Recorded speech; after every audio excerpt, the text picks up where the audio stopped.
Alright, let me tell you why Daenerys' ending in Game of Thrones was actually pretty brilliant.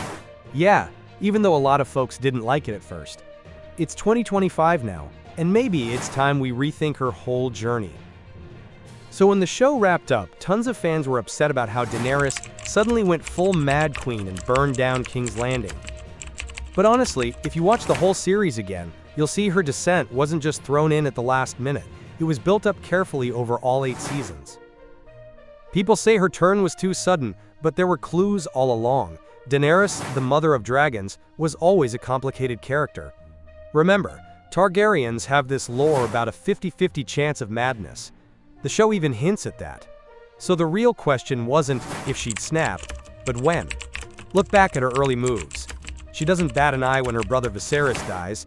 She even celebrates the screams of that witch who tricked her, and she threatens to burn entire cities pretty early on. Once she takes over Meereen, she rules harshly. Crucifixions, executions, and while some of it makes sense, you start to see her power getting more ruthless. Her advisors definitely start worrying. And then, tragedy piles up. She loses her husband, her unborn child, some of her closest friends, and even dragons. All that pain isolates her and makes her more paranoid. She starts believing she's got this divine right to do whatever she wants. When Varys warns her she's on a dangerous path, she just shuts him down, no second thoughts. That's when the Mad Queen transformation becomes inevitable. Now compare her to Jon Snow. Jon's got his own battles and betrayals, but he stays humble, never really chasing power like Daenerys. Their doomed love story? It really shows their differences. Jon doesn't want the throne. Daenerys has been obsessed with it from the jump.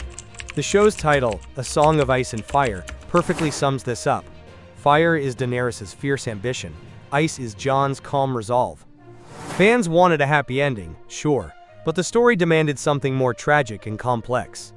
Daenerys destroying King's Landing was the natural, powerful end to a character who was both a savior and a tyrant. So yeah, her downfall reminds us that great storytelling isn't always what you expect or want.